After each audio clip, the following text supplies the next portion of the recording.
Welcome to Spoonful of Strength, a podcast for people with chronic illness and the ones who love them. The compassion that you guys have really shines through. Rachel and Tina cultivate a sense of comfort. It was such a rewarding experience. They were great hosts. It was amazing. You are so kind. Spoonful of Strength has given us this great platform. They were so welcoming. Here are your hosts, Rachel and Tina. Welcome to season 2 of Spoonful of Strength. Are you excited to start another season, Tina? I am. I still can't believe that we're already on season 2. I know. Yeah. And we had maybe a month off, but those months were filled with, we still met up and chatted and did some work, and we've got some new ideas for the new season, and we're excited to get started. So we've got some great guests that are coming in to talk to us and some great topics that we're going to talk about as well. Well, let's talk a little bit. What have you been up to the last month, Tina? How have you spent your downtime? Gosh, it doesn't even seem like I had downtime. I know. Getting back into my craft room. I have, in our first season, I know we mentioned the dog sport that I play, fly ball. And we have a really big competition in Indianapolis coming up. So excited. And actually, by the time this airs, it's going to be the following weekend, Columbus Day weekend at the State Fairgrounds. So anybody local listening, stop by Friday, Saturday, Sunday of at the fairgrounds in Indianapolis, and come watch us. But I'm also vending. So I've got I'm trying to get my craft room reorganized and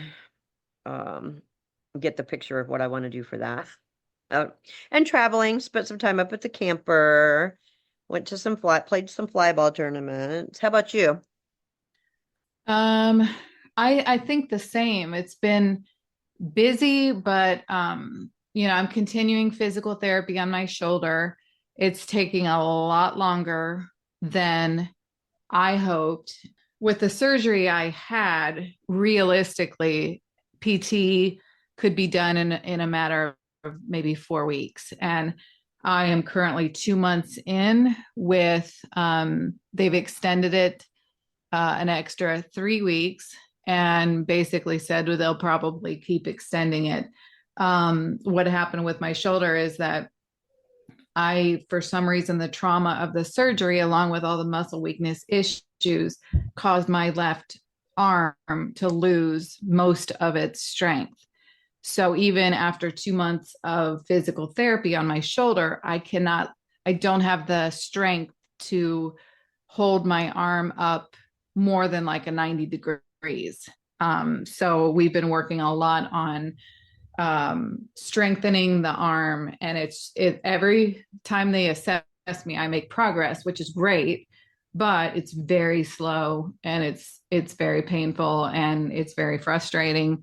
So I'm trying to keep my head up about that. And then also, last Monday, I received a phone call. It was the weirdest thing. I received a number, I had a call come in and my phone said it was spam. And so I didn't answer it. And they had left a voicemail and I listened to it.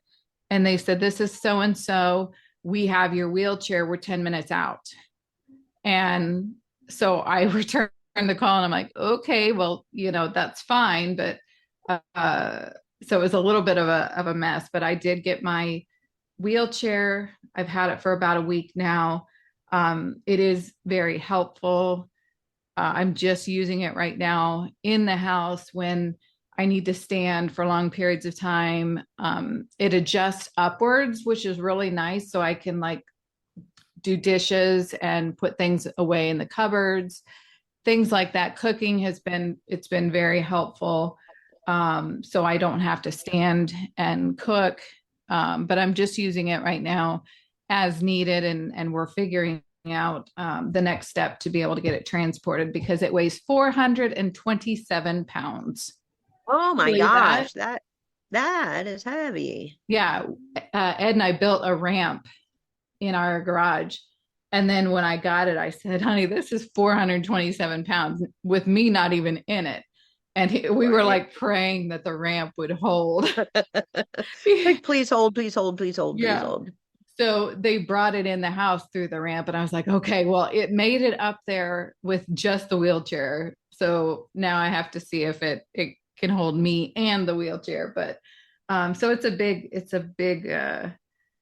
piece of equipment. So we're trying to figure out how we would be able to transport that to the grocery store and other places that I might need it. But that's been an adjustment, but I'm glad that it all worked out and I was able to get that. So yeah, that's what I'm kind of doing and just keep moving. So Yep, that's all you can do. Yep. So how has your back been? My back has actually been pretty good. I was a little nervous on Saturday. I played fly ball this past weekend, and by the end of the day, I was feeling like a few little twinges. So I was a little nervous that I managed to re-injure it, but thankfully, I had my muscle relaxers with me at the hotel, so I took some that night, and then I seemed to be all right the next day. Oh, that's good. Yeah, so far so good. Other than my body is really sore from this past weekend, but yeah,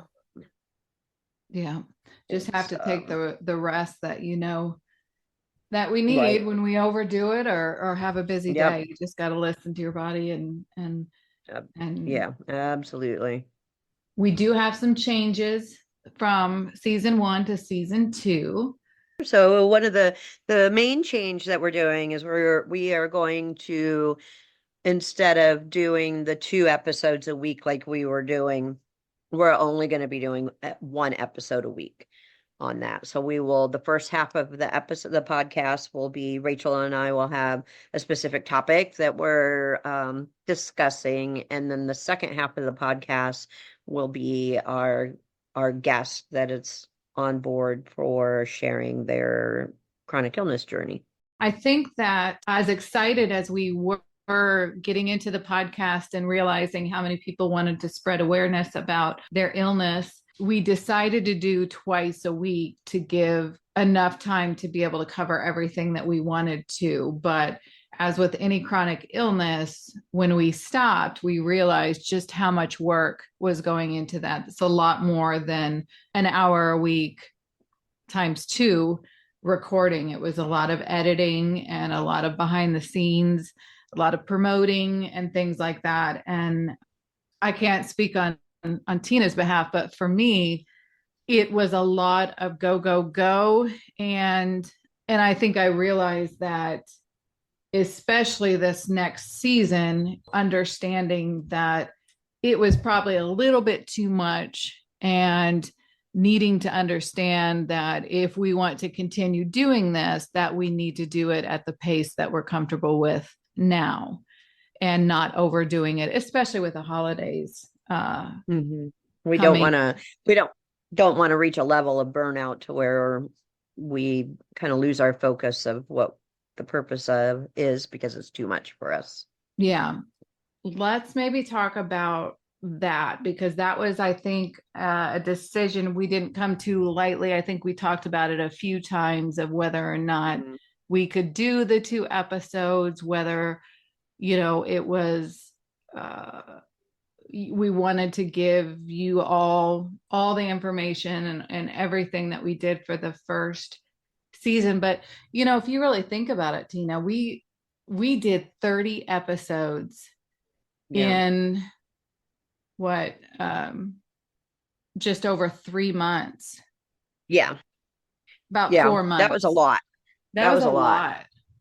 And so looking back on it, it's like, whoa, wait a second. That was a lot to ask of 2 people that, and realize we're separated by a couple states. So it's not like we're in the same state and we meet up and can help each other out with different things. I'm in Indiana, you're in Maryland. So a lot of it's through Zoom calls and phone calls and text and all of that.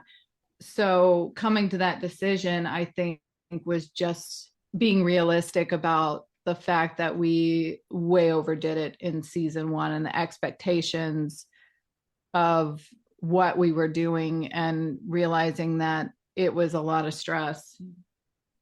Yeah. Yeah. Especially on you. You were the one that does all the editing, and that's a lot of editing. And especially with us. I know.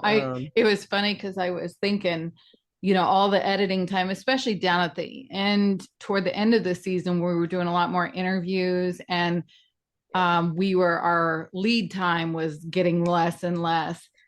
I remember editing the first couple episodes, and it's like every came out and everything had to be perfect. And by the end, I was like, definitely got a little bit easier to edit. But yeah. In what ways do you think, you're talking about right now how you had a really busy weekend. Yeah. It's Tuesday that we're recording this, and you still feel like your body's not yet fully recovered. So yeah. While you're on your phone, come on, I know it's in your hand. Head on over to Spoonful of Strength's Etsy shop at spoonfulofstrength.etsy.com. That's spoonful with 2 L's. We have a wide variety of t-shirts, sweatshirts, hoodies, mugs, and so much more. Anything in the shop can be customized based on your illness. We have sizes from extra small to 5X and many colors to choose from. The best part is most items ship within 2 business days. So head on over to spoonfulofstrength.etsy.com. How do you treat yourself in a way that when you've had such a busy weekend, what are some of the things that you do to be able to recover from that? It's tough because I'm also one that's feeling like I really should be doing. It's hard to give myself permission to rest. Yeah. But I've definitely gotten better about that. Like yesterday, I have a lot of stuff coming up, like I said, with bending at this event and everything. So I woke up yesterday knowing that it's going to be had a really long weekend. My body is really sore. I was definitely more physically active than I typically am at a tournament, because now I have 2 dogs that I was running versus 1, and it was on. Usually we run on turf, but this one was on like over, mats over concrete, which also is harder on my body. So I woke up with the thought of going, okay, I have a lot of design work to do, and that seems like a better day to sit and work on designs, because that doesn't take a lot of physical energy. And then I would still feel, that helps me still feel productive, even if I'm sitting there thinking of all the physical stuff I should be doing, like cleaning or rearranging things and stuff. So just the important part is giving yourself grace and listening to your body. Yeah. And it's hard. It's a hard thing to do. And that's a great tip, to be able to say, what are the things that I can do that I'm still feeling productive, but isn't going to require physical exertion, Right. and save the cleaning and the dishwasher and cleaning bathrooms, things like that. Leave that to the time where you have the energy to be able to do that. Absolutely. And that's a really good tip. I do the same thing with things I need to get done on the laptop for the podcast or the Instagram page, and being able to still feel like you're getting things done, and not feeling like you're being, shirking all your duties or whatever. But and again, it's for me, it's always self-imposed. It's not like I have anybody telling me that I'm not doing enough. It's me feeling like I'm not doing enough. Mm-hmm. Yeah, I do the same thing. I actually posted on Instagram this morning a quote, which I don't know why it spoke to me today, But it says courage does not always roar. Sometimes courage is the quiet voice at the end of the day saying, I will try again tomorrow. And that's a quote by Marianne Radmacher. But I do that a lot of just at the end of the day, like I didn't get enough done, or I should have done this. And being able to like say, okay, well, look at what I did do, number one, but I also gave my body the rest that it needs. And being able to say, I will do it tomorrow, or I will try to do it tomorrow. And that's been something that spoke to me, especially because my energy, and since my it could be from my surgery, it could just be the MS beast, but my my energy and my weakness has been a lot harder for me recently. So to be able to look back and say, okay, well, don't be so hard on yourself and just wake up tomorrow. And if your body allows you to, then do it tomorrow. Yep, absolutely. You talked about the mental part of it. I think you and I are very similar in that a lot of the criticism we feel is completely self-imposed. Yes, absolutely. I feel like especially women they feel like they have to really push themselves, that they have to keep the whole thing. I don't really want to say that though, because I feel like men also have that mindset of, they may have the mindset of, I have to go to work. I have to support my family. And yeah, it's just, it's hard. It's a struggle mentally to allow yourself to rest. Yeah. Yeah. And you're right. Talking specifically about men, we are very lucky that this season we have quite a few men coming on to talk about their illnesses and to talk about men's health. We're very excited for that. But I know women tend to be, they're the moms. They go to work and then they come home and they take care of the house and they take care of the kids and they take care of the family calendar, all of those things. And that was one of my biggest struggles, losing the ability to work. Part of my depression was the fact that I was only a wife and only a mom and only taking care of the house. And I was failing at that. And because I was too tired to keep up on things. And I mean, I struggled with that for years and I'm still dealing with it. My self-talk has gotten better. I think that's the change in it. But realizing that I can't do things is getting easier because I'm trying to retrain my brain into understanding that it's not my fault.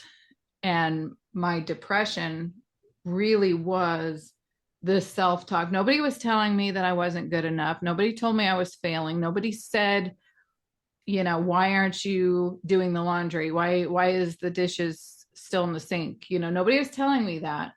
But I really struggled with the fact of just putting myself down and just saying, you can't even do this. You can't even do the laundry. You can't even blah, blah, blah. And taking the things I couldn't do because of my illness and looking at them as failures versus looking at it now and going, yeah, I didn't do the dishes today, but I did this and I took time for myself and I wasn't feeling well, and looking at the things that I did do. Right. Have you had a change in the way that you view things like that? Yes and no. And I'll give the example of, I mentioned to you this weekend when I was down in North Carolina, I had an incident where I was driving around a construction area at night, very, very dark, not a lot of lights. And there was an object in the road that I didn't see and drove over it and ended up bending my strut. So it was like a $985 car repair bills. And I had to have it done while I was there just so, in order to be able to make it home. But I'm, currently not working. And so I still struggle with the mental aspect of not contributing financially to the household. That was a bill. I mean, I submitted it to our insurance as an insurance claim, but we still had to pay for it initially. And that was just a really big struggle with me of, that's something I struggle with, not just in that situation, but in general of feeling like, okay, I wish I could financially support us more. Yeah. Not that we struggle, but it's just more of a personal, like, it just makes you feel better when you feel like you're able to contribute. Yeah. That's exactly what I dealt with when I quit working, because Ed had to switch his job so that I could not work. So he had to leave a job that he really loved and go back to something that he had done prior that made more money, so that I had the ability to take care of myself. And right. That's a big one. And I feel so bad for the people that don't have the ability to stop working to take care of themselves. Right. Like you said, some people do still have to force themselves to work. Yeah. Because they don't have that. They don't have any other options. Yeah. And I mean, we've had to sacrifice a lot. I mean, I'm on disability, so I do have a little bit of income coming in, but gosh, not nearly what we were. And we've had to sacrifice so many things just to be able to get by. And so that is another mental, part of it too, of going without and all of that. But I feel so much for the people that need to be off work and can't, because when I was working, it was like, just get up and go and suck it up and just get through the day. And I can't imagine being able to do that now, where I progressed, and all the doctor's appointments and physical therapy that I do and everything like that. But I with that quote I put on Instagram, at least for me, I feel like chronic illness is just as much mental game as it is physical. Absolutely. 100% agree on that.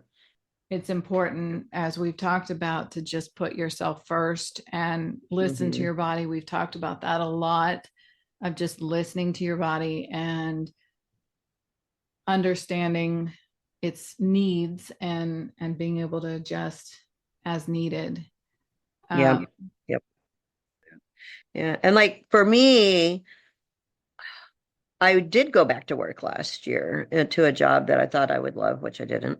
But it was harder on my body than, physically than I imagined. So, and then you go through that struggle of, okay, well, my life has changed to the point that I can't even have the career that I was wanting to have. So it can be tough to make that adjustment again of listening to your body on what it can and can't do when you really want to go back to, okay, I'm feeling better, time to go back to the normal and do everything.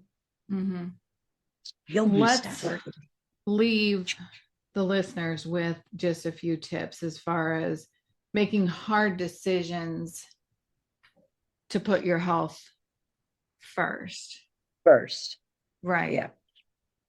For me, realizing that if you don't put your health first, it will put you in a position where you have to put it first.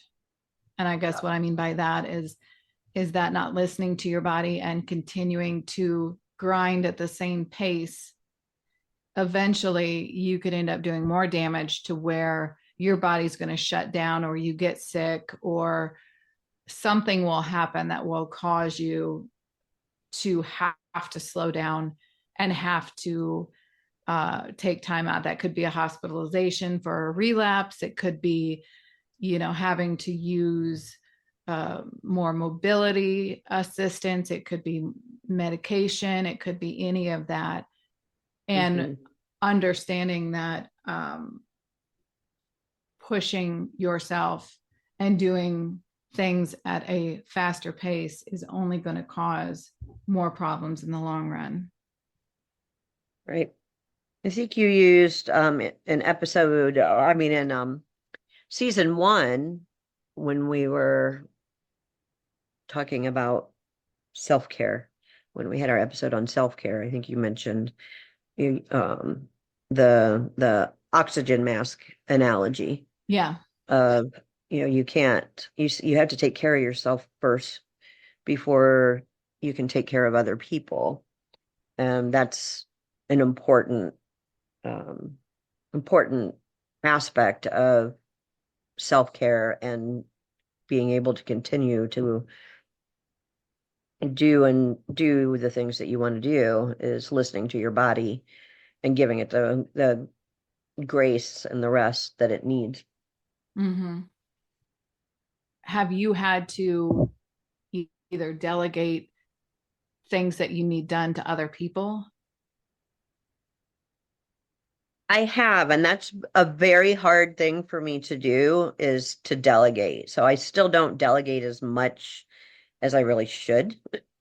And that's, I guess for me, it's just, there's certain things maybe I'm a bit more of a perfectionist than I really need to be.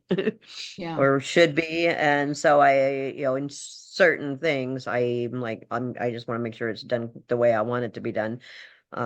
Especially when you try to delegate and then it doesn't get done the way you want it. So then it's more difficult to delegate again. Yeah. Yeah. How about you? It's funny, a story just popped up in my head about, this was, I think, shortly after my surgery, and we had my aunt and uncle come over to bring us food and to check on me, and I was so worried about the house and my poor husband. So I said, I'm going to let some of it go. I'm telling myself, let it go. I'm recovering. And my husband went in, cleaned the bathroom, and they, both my aunt and my uncle used the bathroom while they were here. And it was later in the day, they had already left. And I go in, and the bathroom looks pretty good, but the mirror had not been touched and looked like somebody threw toothpaste at it and smeared it all over. And I was like, oh my God, what are they thinking about?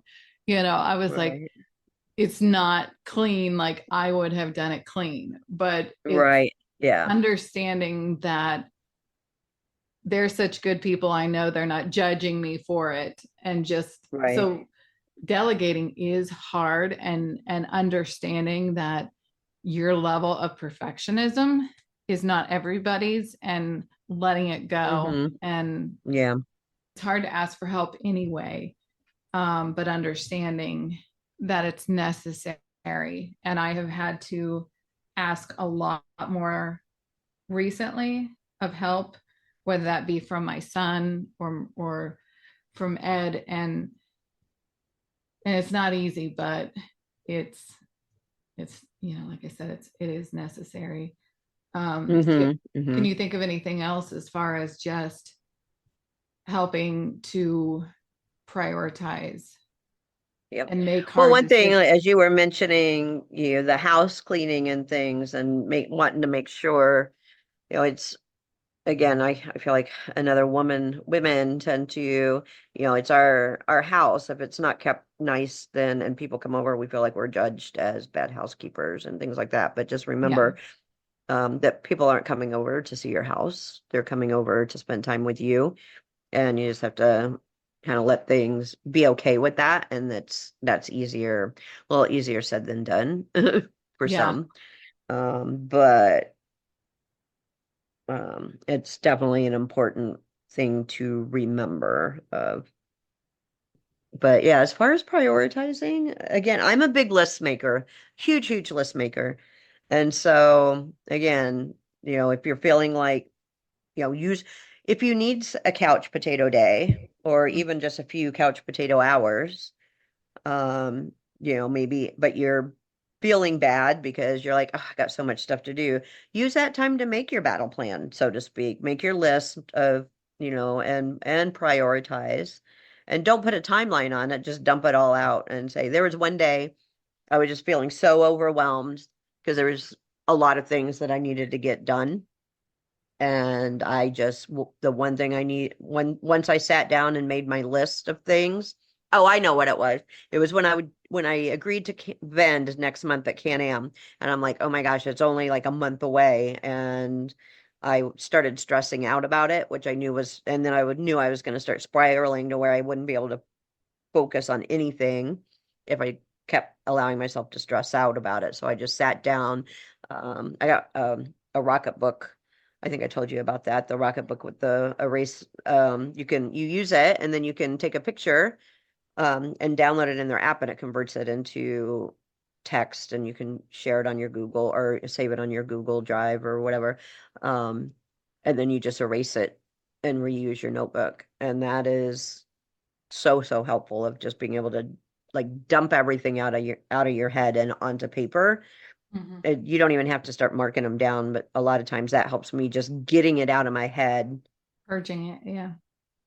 So that you're not spiraling, trying to prioritize mentally and bouncing all over the place.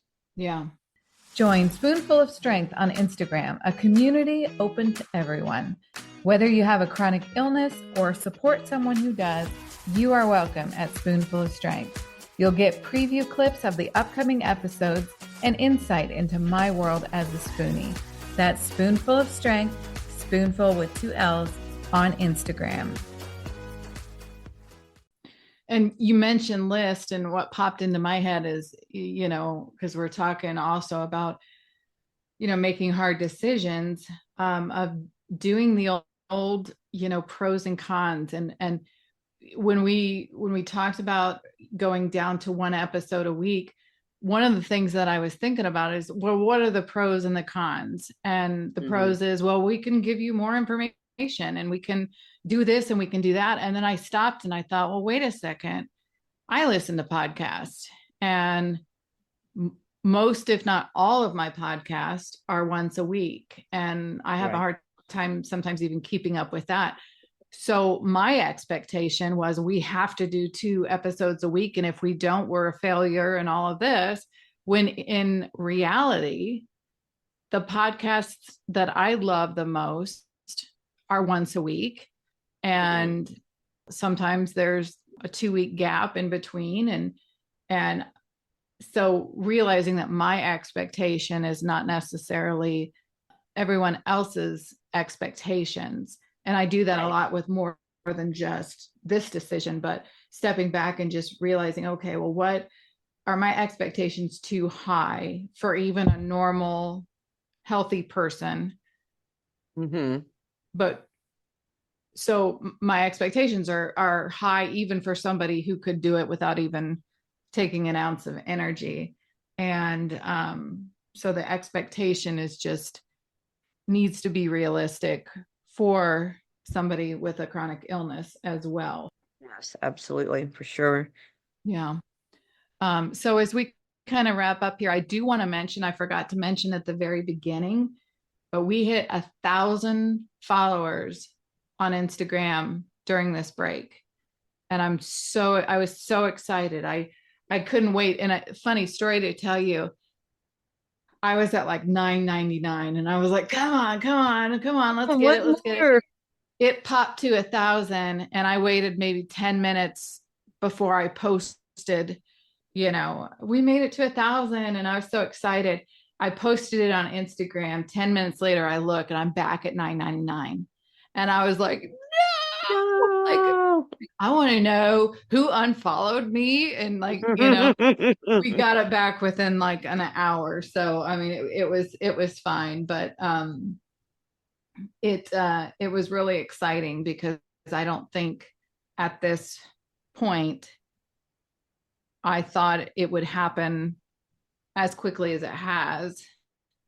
And I told my husband that if I got to 1,000 followers, I said this in March when I started it, if I got 1,000 followers, I'm going to get a tattoo. Now, I don't have any tattoos.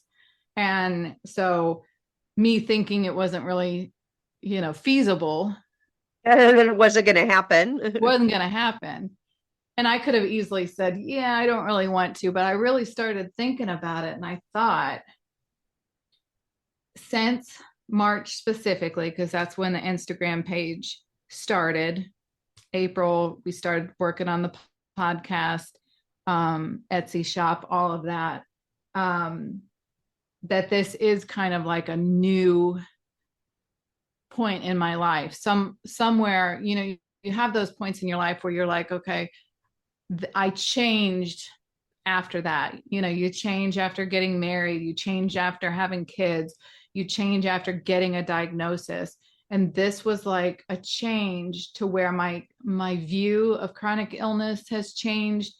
The way that I look at myself has changed. Like, this has been a very good process for me, and it's changed a lot of the things. And so to be able to have something to stamp the part of my life where my vision of my life and everything kind of changed was a good idea. So for anybody who hasn't, I'm going to have to put it on, I put it on my Instagram stories, but I'll have to put it on a post. I did get a heart on my inside of my wrist. The right part is, of course, the right side of the heart, broken up into 3 pieces for my 3 boys. And then the left side of my heart has a little piece for my husband, and it's an orange ribbon to an orange ribbon for MS. So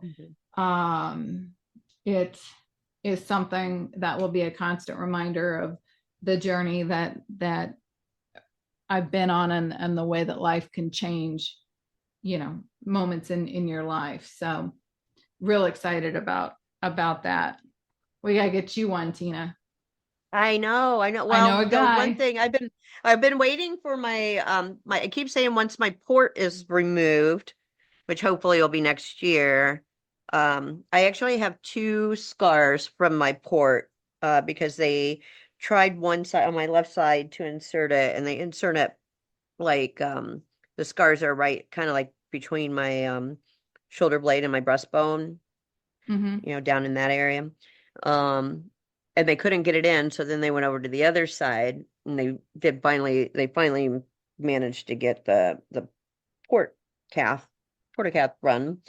So I have matching scars, and I keep saying once the port comes out, I want to get like some sort of tattoos to symbolize the surviving cancer and things like something like that. So, but what I would love to see is, since we're talking about tattoos and the significance of it, is, do any of our listeners have tattoos honoring or recognizing their chronic illness, and would they share them in the comments section? Absolutely. We would love to see what you all have and the significance of it. So definitely leave it in the comments.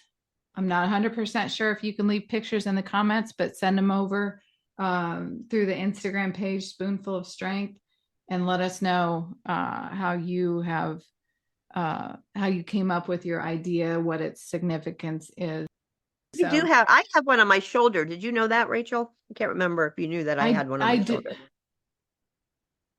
I'm not sure. I guess I would say I don't remember.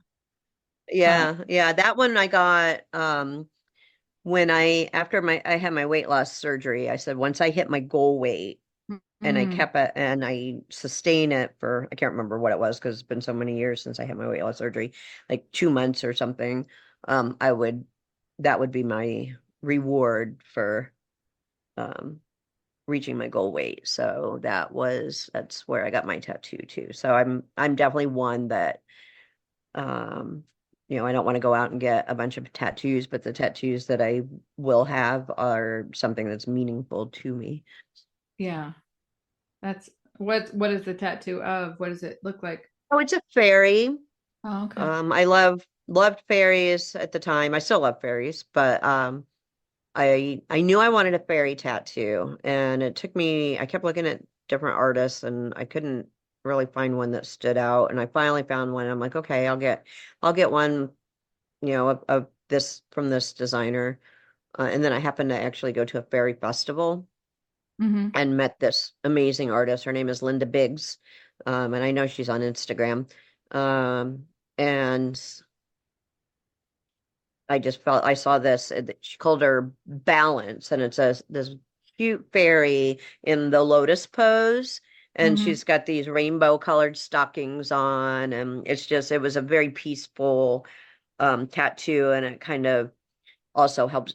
Also, I loved her because it symbolized, like the inner peace that, and reminding me to always stay in balance, don't let myself spiral out of balance and that type of thing. So that's great. She's very, very cute.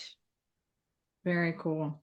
She doesn't come out very often. I know she's there, but she's on my back, on my shoulder. So I don't usually wear, especially as I've gotten older, I notice I'm cold more often. So I don't really wear like tank tops or anything like that very often. But every now and then I'll wear something because I want her to be shown off. So yeah. Well, that's why I decided to do mine on my wrist. In fact, I had a watch on and he said, "Oh, do you want the watch to cover it?" And I said, "No, I want to make sure it doesn't cover it." And it's actually facing me. He originally put it facing out. And I said, "No, I want it to face me because it's my reminder of what I've been through and all of that." Right. And Yeah. I know I shared this with you, but I'm going to have to post a picture of the original design. Do you remember when I texted you? Yeah.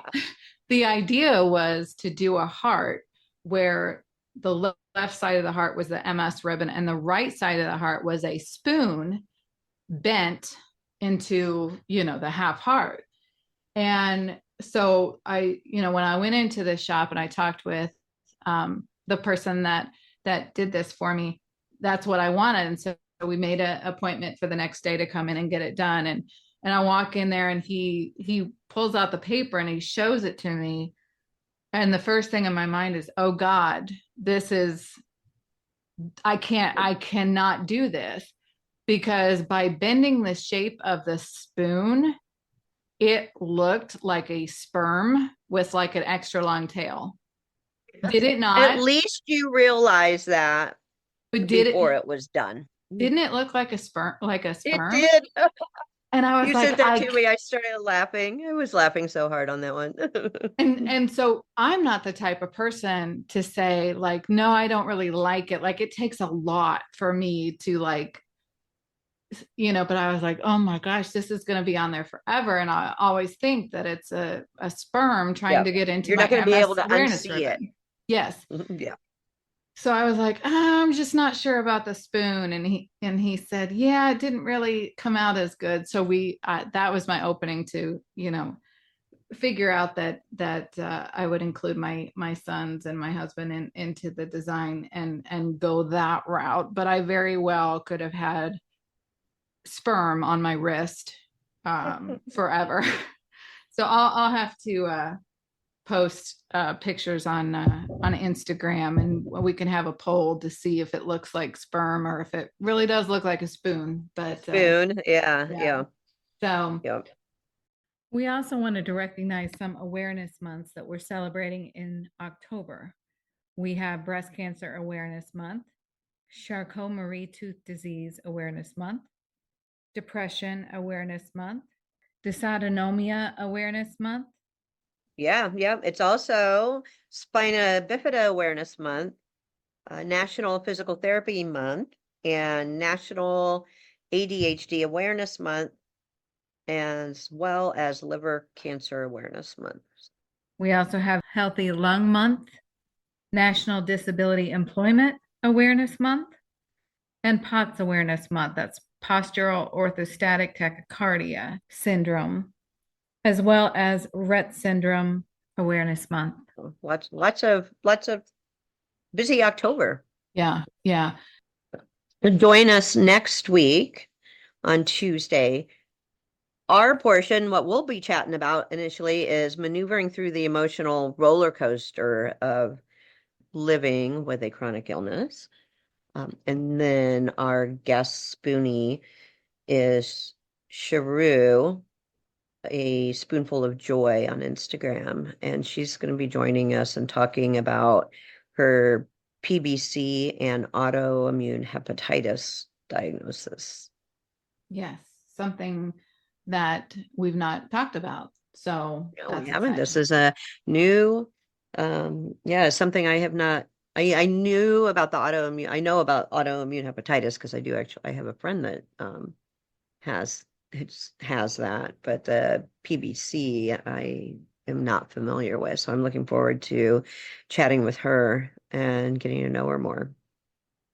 So thank you all for joining us this week. We are very excited to be back and kicking off our season 2. And we will chat with you next week. Have a wonderful rest of the week. Take care. Thank you so much for listening today. Please make sure and like and follow our podcast so you can be aware of new episodes coming in. And don't forget to leave us a comment and a rating. Thanks so much for joining us today.